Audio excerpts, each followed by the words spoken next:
Hello there, Dr. Lepora here. I hope that you are safe and you are well. Today we're going to talk about how to increase the change maturity of your organization. It's a very exciting day because we're continuing our 4-part series of transformational change. This is still obviously a very monumental time for the entire world. The entire world is going through a major transformation. We've kicked off our 4-part series with part 1, individual transition change. Part 2, we address the steps that are needed in order to develop an effective change leadership strategy. And thirdly, we address the 10 pitfalls that you need to avoid to successfully lead change. And lastly, now we're addressing ways to increase change maturity throughout your organization. ProSci has developed a change maturity model. This model illustrates what change maturity looks like at various levels. There are structural efforts that an organization should make to increase the organization's change maturity level. These are evidenced on a high level in this change maturity model that has been developed by ProSci. However, today we're going to talk about those foundational changes that will make such structural change maturity possible.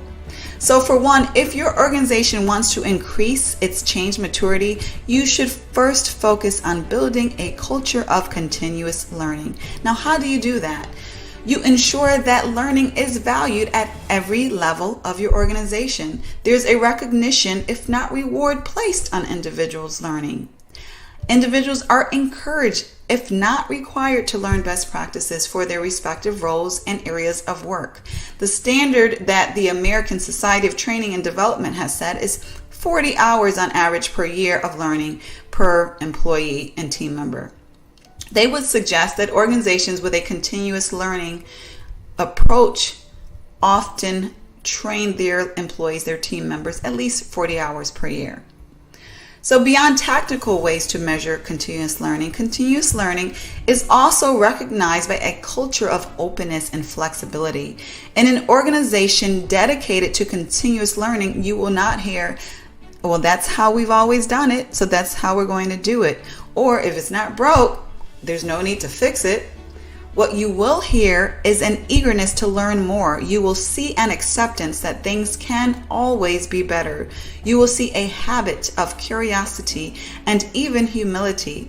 Organizations of continuous learning understand that good is the enemy of great and that there are no perfect organizations. Therefore, there's always room for improvement. So they are consistently dedicated to learning those ways to improve.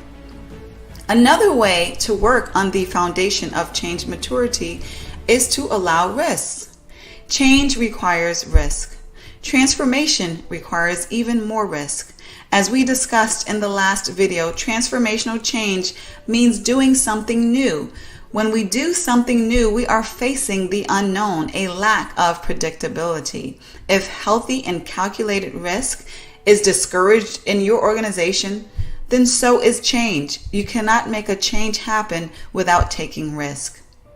In accord, you must practice forgiveness of mistakes in an organization to increase the change maturity of your organization. If your organization is not forgiving of mistakes, then your employees will be sure to do things as they have always done them. They will not take the risk because it will not be worth it for them. They will not veer outside of the safe and predictable rails that have been placed, and therefore they will shun change.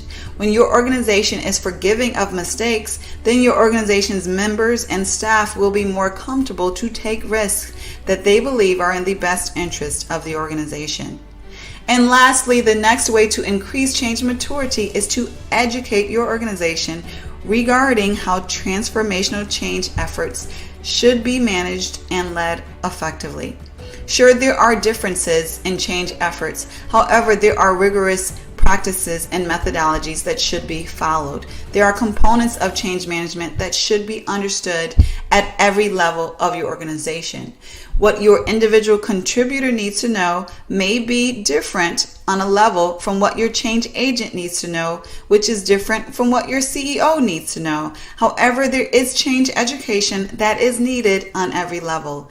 If you know a colleague or a friend with whom may benefit from this information, please don't hesitate to share through email or social media.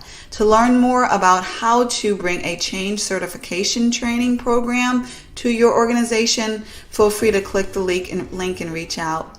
Or to simply schedule the appropriate level change class for your organization, you can click the respective link. And also, don't hesitate to reach out if you would like an exploratory session with me regarding coaching for leadership or specifically making transformational change happen at your organization. I hope you well, wish you well on your transformational journey, and have a wonderful day.